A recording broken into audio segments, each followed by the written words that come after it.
दिल्ली में रहने वाले लोगों की जो औसतन उम्र है वो 10 साल कम हो गई है, ये जो तो उनकी जो उनकी नेचुरल जो एज है उससे हाँ। 10 साल कम हो गई, क्योंकि दिल्ली में पॉल्यूशन इतना ज़्यादा है। हम्म। 2018 की रिपोर्ट कहती है कि 10 सालों में 3.8 में 3,83,000 लोग परमानेंट शिफ्ट। अगर बीमार पड़ गए तो क्या होगा? हॉस्पिटल्स का क्या है? पहाड़ों में तो डॉक्टर चढ़ते नहीं है, पहाड़ों में हॉस्पिटल्स की बहुत बड़ी किल्लत है। हाँ। सबसे बड़ी समस्या हॉस्पिटल्स की है। माइग्रेशन या बोलो तो पलायन उत्तराखंड की बहुत बड़ी समस्याओं में से एक चीज़ है। लोग उत्तराखंड में पढ़ते हैं, बड़े होते हैं, लेकिन काम करने बाहर चले जाते हैं। ये बोलो कि काम के लिए लोग बाहर माइग्रेट कर रहे हैं या पढ़ और बेहतर शिक्षा के लिए बाहर माइग्रेट कर रहे हैं, ये उत्तराखंड की बहुत बड़ी समस्याओं में से एक है। लेकिन अभी कुछ दिनों में देखा जा रहा है कि रिवर्स माइग्रेशन के रेट भी बढ़ रहे हैं, लेकिन इतने ज़्यादा नहीं है अभी। ये एक बहुत बड़ी समस्या है उत्तराखंड के लिए। और आज इसी चर्चा पे बात करने के लिए मैं शांतनु और मेरे साथ नरेश जी आज वापस आए हैं आप लोगों के साथ। तो नरेश जी, आप मेरे को ये बताइए कि माइग्रेशन यानी पलायन की सबसे बड़ी वजह क्या है उत्तराखंड में? बिल्कुल, तो शुरुआत हम लोग पलायन से करते हैं, और एक तस्वीर मैं आपको याद दिलाना चाहूँगा अपने दर्शकों को। कुछ दिन पहले उत्तराखंड यहाँ पर दिल्ली में नोएडा स्टेडियम में, नोएडा में एक महाकौथिक का आयोजन किया गया था। इसके अलावा दिल्ली, मुंबई समेत बहुत सारे शहरों में कौथिक का आयोजन होता है। उसमें जो भीड़ होती है, उस भीड़ को जरा आप देखिए, फिर अंदाज़ा लगाइए कि कितना माइग्रेशन उत्तराखंड से हुआ है। इतना बड़ा नोएडा स्टेडियम था, जगह नहीं थी खड़े होने के लिए, इतनी भीड़ थी।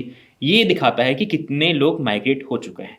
अब माइग्रेशन दो टाइप का है, एक है परमानेंट माइग्रेशन, और एक है जो लोग आते हैं, नौकरी करने आते हैं, उनका परिवार वहीं रहता है, लेकिन वो नौकरी करके पैसा कमा के वापस जाते हैं। Temporary temporary migration. माइग्रेशन, ठीक है।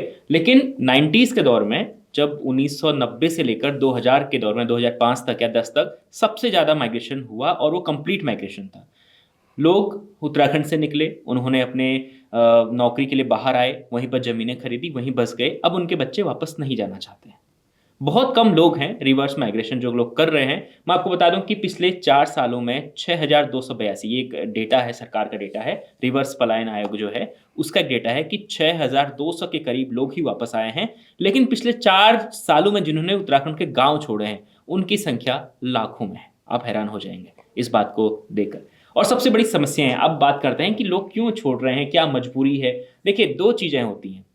लोग नौकरी के लिए आते हैं वापस, क्योंकि उत्तराखंड में उतनी अपॉर्चुनिटीज़ नहीं है पहाड़ों में, खासतौर पर पहाड़ों में माइग्रेशन होता है। और हालात ये हो गए हैं कि उत्तराखंड में जो माइग्रेशन के चक्कर में 9 विधानसभा सीटें पहाड़ों की कम हो गई हैं। उत्तराखंड में करीब 80 से 85% जो है वो पहाड़ी इलाका आता है, बाकी मैदानी क्षेत्र है, जिसमें मैदानी क्षेत्रों में उधम सिंह नगर, हरिद्वार और देहरादून के कुछ इलाके आते हैं। लेकिन जो बाकी के जो पहाड़ी इलाके हैं, वहां से 9 विधानसभा सीटें जब परिसीमन हुआ था कम हो गए थे, और इस बार दोबारा से परिसीमन होने वाला है और कम हो सकते हैं। सबसे बड़ी चिंता यह है कि उत्तराखंड जिस लिए बना था, उत्तराखंड की परिकल्पना जिस जो सोच कर की गई थी, क्या वो धीरे धीरे खत्म हो रही है? ये सबसे बड़ा सवाल है। क्योंकि अगर लोग नहीं रहेंगे, प्रतिनिधित्व नहीं रहेगा उत्तराखंड की विधानसभा में उत्तराखंड के पहाड़ के लोगों का, तो फिर धीरे धीरे पहाड़ के मुद्दे और पहाड़ की चीजें खत्म होती जाएंगी। दूसरी बात है, बहुत सारे लोग उत्तराखंड में, जिस तरीके से, अब मैं दिल्ली की बात करता हूँ, हम दिल्ली आते हैं, चलो हम दिल्ली आए। दिल्ली में हम देख रहे हैं कि प्रदूषण और जिस तरीके की दिल्ली में एयर क्वालिटी है, दिल्ली ही नहीं और शहरों में भी, हर कोई व्यक्ति चाहता है हिंदुस्तान का कि वो पहाड़ों में एक उसका अपना घर हो, डेस्टिनेशन हो, एक छोटी सी जमीन हो। आप भी ये तो हर किसी यूपी से का आते हैं, आपकी भी ख्वाहिश होगी कि उत्तराखंड में तो हर किसी जमीन का है। टुकड़ा हमारा भी हो, ताकि अगर दिल्ली में या उत्तराखंड के या शहरों में अगर इस तरीके का माहौल होता है, या बीमारियां जब ज़्यादा होती हैं, गर्मी ज़्यादा होती है, या फिर पॉल्यूशन ज़्यादा बढ़ता है, तो हम जाके वहाँ पर रह सकें आराम से और अपनी चीज़ें कर पाएं। बैकअप प्लान है, बैकअप प्लान सब बनाना ये चाहिए। तो है। लेकिन उस बैकअप प्लान में एक चीज़ है कि जो पहाड़ के इलाके हैं, जो वहाँ पर पहाड़ की जो असली संस्कृति है, जो पहाड़ की, कहते हैं कि जो ओरिजिनलिटी है, वो खत्म होती जा रही है। तभी वहाँ के लोग भू कानून, मूल निवास की मांग कर रहे हैं। ये उत्तराखंड की सबसे बड़ी मांग तो ये है कि रिवर्स पलायन तो हो, लेकिन सबसे बड़ी जो डिमांड इस वक्त उत्तराखंड की है, वो है भू कानून। कि लोग चाहते हैं कि ऐसा एक लैंड लॉ हो उत्तराखंड में, जो उत्तराखंड के स्थानीय लोगों को संरक्षित करे, वहाँ के लोगों को। अब लेकिन समस्या ये है कि जब वहाँ के लोग ही छोड़ के चले गए हैं, वो वापस नहीं आना चाहते हैं, तो वहाँ पर कौन आवाज उठाएगा? क्योंकि जो उत्तराखंड में रह रहा है, जो जिस गांव में है, तो उसको, वो इतना अपने कामों में व्यस्त है, या उसकी संख्या इतनी कम होती जा रही है कि वो अपनी सरकार के सामने आवाज़ उठाने के लिए भी लोग नहीं मिल रहे हैं। कहीं पर धरना प्रदर्शन होता है, आप देखते होंगे दिल्ली में किसी चीज़ के लिए, परसों कुछ दिन पहले डॉग प्रोटेस्ट हुआ था, स्ट्रीट डॉग प्रोटेस्ट, कितने लोग आ गए थे, क्योंकि लोग हैं तभी आ रहे ये हैं तो ना। है। तो उत्तराखंड में लोग कम हो रहे हैं, लोगों की संख्या, उत्तराखंड की जनसंख्या कम होती जा रही, पहाड़ों की, जो पहाड़ों में रहने वाले लोग हैं वो माइग्रेट हो जा रहे हैं, दिल्ली से वापस घर नहीं जा रहे हैं, मुंबई से वापस घर नहीं जा रहे हैं। तो कैसे वहां पर वहां के जो लोकल इश्यूज को उठाने के लिए लोगों की संख्या बढ़ेगी, ये सही तो टॉपिक। ये तो एक बात है, लेकिन अब चलो मैं इस बात पे आता हूँ कि रिवर्स पलायन बढ़ रहा है, इस चीज़ में और क्या हो सकता है? कि चलो आपका एग्जांपल ले लेते हैं कि ऐसा और क्या होना चाहिए उत्तराखंड में कि आप वापस अपने घर जाना चाहें? बिल्कुल, आप सबसे बड़ा एग्जाम्पल मेरा लीजिए, क्योंकि मैं वही तभी आपसे पूछा। मैं भी उत्तराखंड से आया हूँ और दिल्ली में नौकरी करता हूँ, लेकिन मेरा परिवार उत्तराखंड में रहता है। मैं यहाँ नौकरी करता हूँ, हर 3 महीने में घर जाता हूँ, और मेरा जो फ्यूचर प्लान है वो भी मैं घर चले जाऊँगा कुछ सालों तो में। मतलब आपका वो ये टेम्परेरी वाला ही केस लेकिन अब है। इसमें 2 चीज़ें हैं, देखिए। उत्तराखंड की जो भौगोलिक स्थिति है, उसमें बहुत सारे गाँव ऐसे हैं जो घाटी के इलाकों में हैं। जैसे मैं आपको एग्ज़ाम्पल देता हूँ, आप पिथौरागढ़ सिटी का एग्ज़ाम्पल आपको देता हूँ, या आस-पास के गाँव हैं जो पिथौरागढ़ के, या अल्मोड़ा के आस-पास के गाँव हैं, या बागेश्वर जो प्लेन इलाका है, मैदानी, जो घाटी की नदी के सरयू के किनारे वाले इलाके हैं। जो गाँव संसाधनों से भरा हुआ है, जिस गाँव में सड़क पहुँच गई है समय से, जिस गाँव में खेती ठीक-ठाक होती है, जिस गाँव में ज़्यादा मुश्किलें कम हैं, संसाधन अच्छे खासे हैं, नदी है, जंगल नज़दीक है, उन गाँव में लोग हैं। हम्म। आर्मी से उत्तराखंड के अमूमन लोग आर्मी में जाते हैं। आर्मी से वापस जो लोग रिटायर्ड होकर वापस जाते हैं, वो अपने गाँव में रुके हैं, वो लोग जिनके गाँव में थोड़ी बहुत सुविधाएँ थी। उन लोगों ने अपना गाँव छोड़ दिया, किसी भी नौकरी में आने के बाद, रिटायर होने के बाद वो शहरों में जा बसे, जिनके गाँव बहुत दूर के इलाके में थे, या जिनके गाँव में फैसिलिटीज़ नहीं थी, जंगली जानवर ज़्यादा थे, तमाम चीज़ें, समस्याएँ थी। तो उन्होंने उन समस्याओं को, उन्होंने कहा कि हम तो भाई ये समस्याएँ कर ही नहीं सकते हैं, हम अकेले क्या करेंगे, हम 20-50 लोग क्या करेंगे? क्योंकि सरकार तो उस वक़्त उतना सोच भी नहीं रही थी। अब तो थोड़ा बहुत है, उसका भी हम आगे ज़िक्र करेंगे। लेकिन उस वक़्त ऐसा था कि जंगली जानवरों का अटैक अलग से है, आपके पास सड़क नहीं है, आपको 10 किलोमीटर 5 किलोमीटर चढ़ के आपको वहाँ पर जाना पड़ रहा है, आपके घर में पानी की सर्विस नहीं, पानी का नल नहीं है आपके घर में। अब तो हर घर हर जल योजनाएं तमाम प्रकार की आ गई, मतलब उस वक्त तो वो नहीं था। उसकी वजह से बहुत सारा माइग्रेशन हुआ। लेकिन अब यह है कि जो शहर में रह चुका है, वो वापस क्या कैसे जाएगा, कैसे उसमें एडजस्ट अब करेगा? आदत हो गई है, फोन उठाओ और सीधे कैब बुक करो, और हमारे घर के नीचे गाड़ी आती ये तो है। है। फोन उठाओ, हमने जोमेटो से कुछ भी मंगाया, नीचे सामान खाने का आ जाता है। ब्लिंकिट कर लो, किसी भी एकदम से आ हमने गया। ई कॉमर्स कंपनी से सामान किया, वो हमारे घर का है। लेकिन पहाड़ों में तो ऐसा होगा नहीं। पहाड़ दिखने के बहुत सुंदर होते हैं दूर से, लेकिन पहाड़ों में अगर रहना है तो भाई मुश्किलें आपको उठानी पड़ेंगी, आपको कष्ट झेलना पड़ेगा। पानी लेने के लिए आपको 100-200 मीटर नीचे जाना पड़ेगा, ऊपर चढ़ाई चढ़नी पड़ेगी, या फिर आपको डाउन में आना पड़ेगा। अगर आपको मार्केट जाना है तो आपको मिनिमम, आपको नहीं भी है तो 500 मीटर 1000 ऊपर चढ़ाई चढ़नी पड़ेगी, या आपको नीचे आना पड़ेगा। तो ये समस्याएं तो हैं, ठीक है। तो बेहतर स्वास्थ्य के लिए तो जरूरी है कि आप, हालांकि वो हमारे शरीर के लिए अच्छा है, अगर आपने हेल्थ की बात करें तो वो अच्छा है। लेकिन हम रिवर्स माइग्रेशन की बात करते हैं, तो पिछले 4 साल में डेटा है, पिछले 4 साल में 6282 लोगों ने रिवर्स माइग्रेशन किया है। अब रिवर्स माइग्रेशन को कैसे हम बढ़ा सकते हैं, इस पे बात करते हैं, क्योंकि ये सबसे महत्वपूर्ण। ये तो एक काफी वो, ये मेरा अगला सवाल आपसे यही था कि ऐसा क्या कर सकती है, ऐसा सरकार क्या कर सकती है कि रिवर्स माइग्रेशन के नंबर बढ़ जाएं? ऐसे क्या हालात नए हो सकते हैं, ऐसे क्या नई चीज़ें उत्तराखंड में आनी चाहिए, भले ही वो स्कूल कॉलेज हो, या फिर ऐसा कह सकते हैं कि बड़ी बाहर की कंपनियां, जैसे ये बोलते हैं कि इस कंपनी ने इस शहर में इतना निवेश करा, इस कंपनी ने गुड़गांव में इतना निवेश करा, इस कंपनी ने केरल में इतना निवेश करा, किस कंपनी ने उत्तराखंड में कितना निवेश करना चाहिए कि लोग वापस आ जाएं? देखिए, एक चीज़ बहुत कॉमन है ये बातें, हालांकि बहुत से लोगों को कॉमन लगेगी, कि कहते हैं कि उत्तराखंड में अगर किसी भी इंडस्ट्री को लगाना है, खास तौर पर जो प्रोडक्शन यूनिट होती है, प्रोडक्शन यूनिट लगाने के लिए उत्तराखंड में बहुत आपकी कॉस्टिंग बहुत ज़्यादा आ जाएगी। जो आप अगर मैदानी इलाकों में लगाएंगे तो आपकी कॉस्टिंग कम आएगी, क्योंकि मैदानी इलाकों में ट्रांसपोर्ट अच्छा है, सब कुछ अच्छा है। लेकिन पहाड़ों में उसकी कॉस्टिंग ज़्यादा आएगी।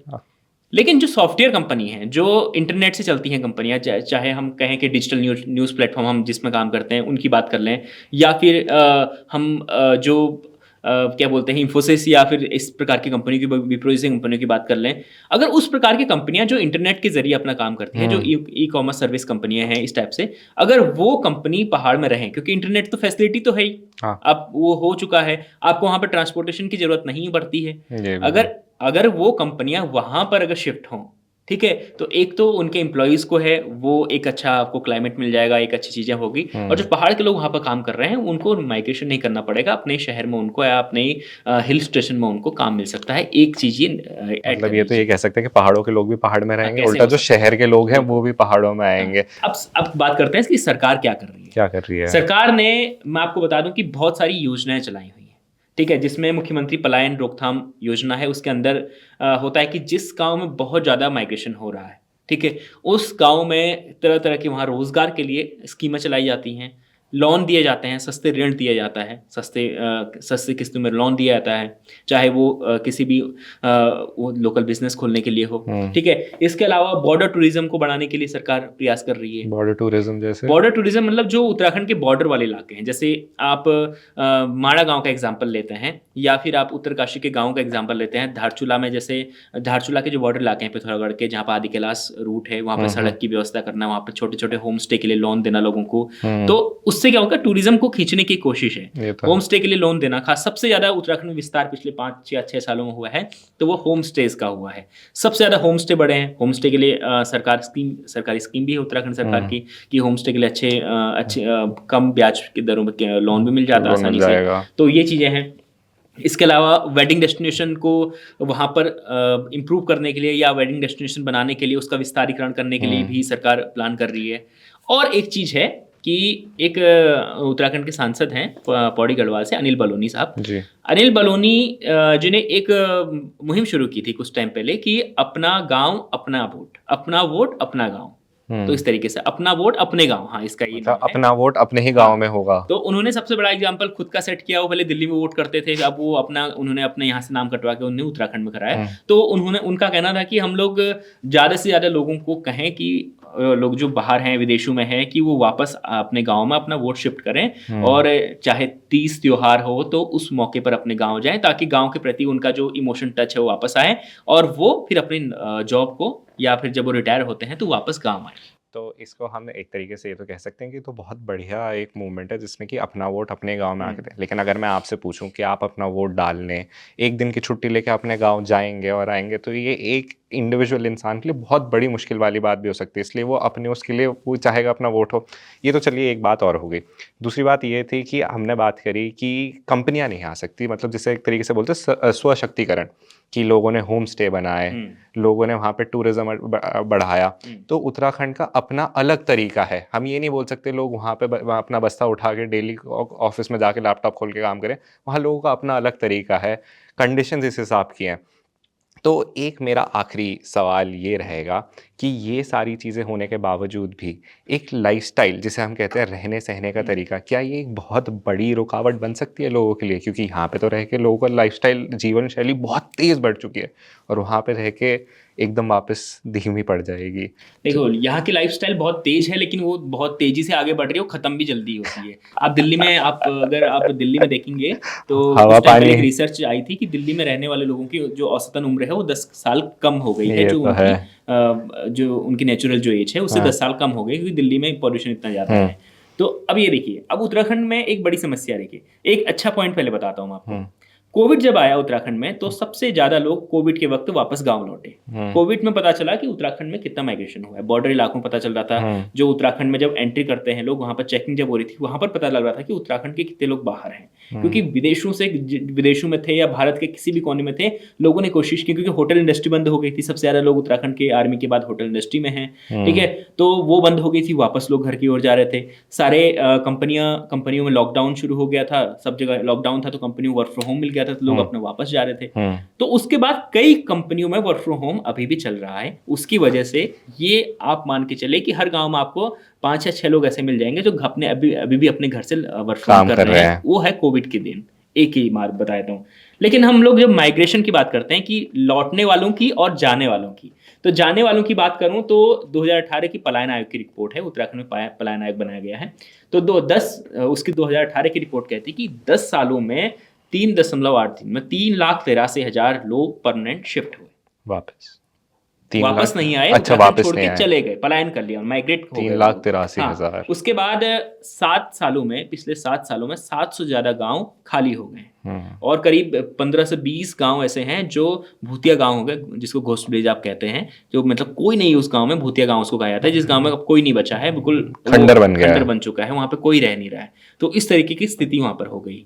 अब ऐसी स्थिति में अगर कोई माइग्रेट रिवर्स पलायन करना भी चाहे, अब इन गांवों की बात करें जो 700-800 गांव खाली हो गए उत्तराखंड में, अगर वहां कोई 10 लोग भी अगर वापस जाने की सोचे तो वो सोचेंगे कि यार, पहले तो ये सोचेंगे कि मैं रहूंगा कैसे पूरे डर गांव में बैठ अकेले। जाएंगे कि अकेले क्योंकि कैसे वहां पर रहेंगे। अब आप देखोगे कि गांव की ऐसी स्थिति हो गई कि उनके घरों में जो उनके रूम्स थे वहां पर अब गुलदार रहने लग गया है। गुलदार मतलब लेपर्ड लेपर्ड रहने लग गया है। उसके भालू रहने लग गया है वहां पर। तो कैसे जाएंगे, सबसे बड़ी समस्या यह है।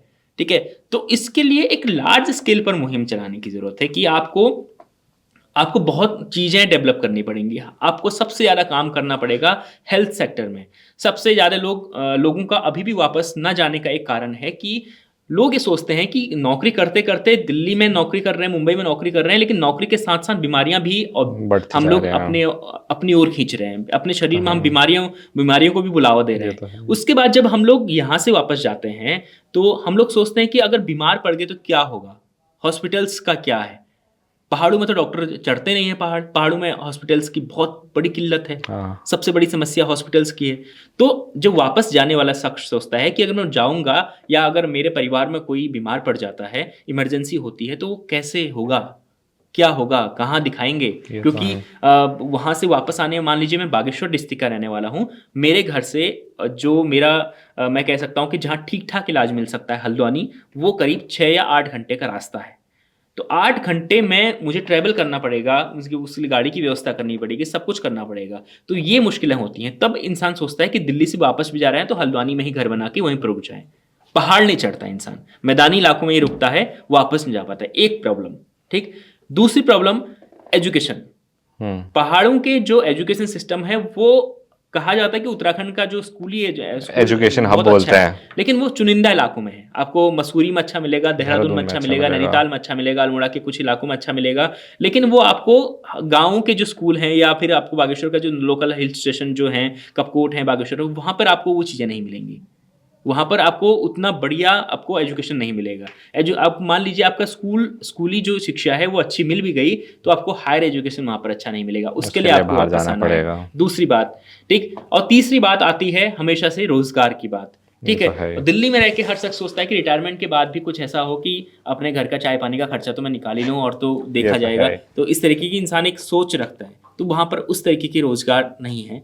ठीक है, और एग्रीकल्चर, कृषि वहाँ पर सबसे अच्छा रोजगार हो सकता है।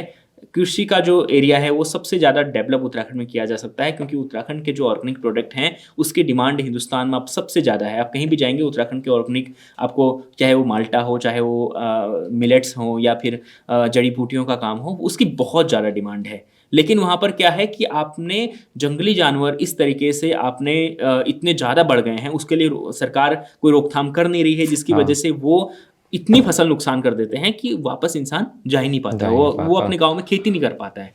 तो ये 3 चीज़ें हैं। और एग्रीकल्चर का क्षेत्र सेक्टर जो सबसे ज़्यादा आप डेवलप कर सकते हैं, सबसे ज़्यादा आप उसमें इनोवेशन करके आप कुछ बेटर कर सकते हैं, ठीक है, वो आपका सबसे पीछे रह गया। हिमाचल के देखिए एक बात बताता हूँ, उत्तराखंड और हिमाचल को एक दूसरे का सिमिलर माना जाता है। उनके दोनों को जब तुलना होती है एक दूसरे से होती है।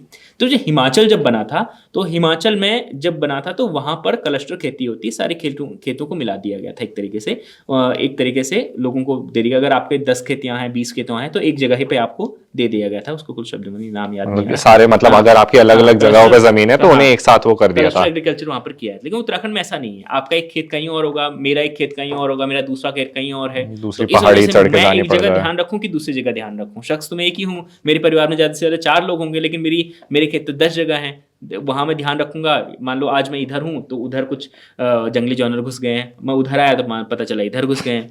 तो ये बड़ी समस्या, थोड़ा ध्यान देना इस चीज़ पे मुश्किल हो जाता अब है। उसको कर पाना वो बहुत बड़ा टास्क है।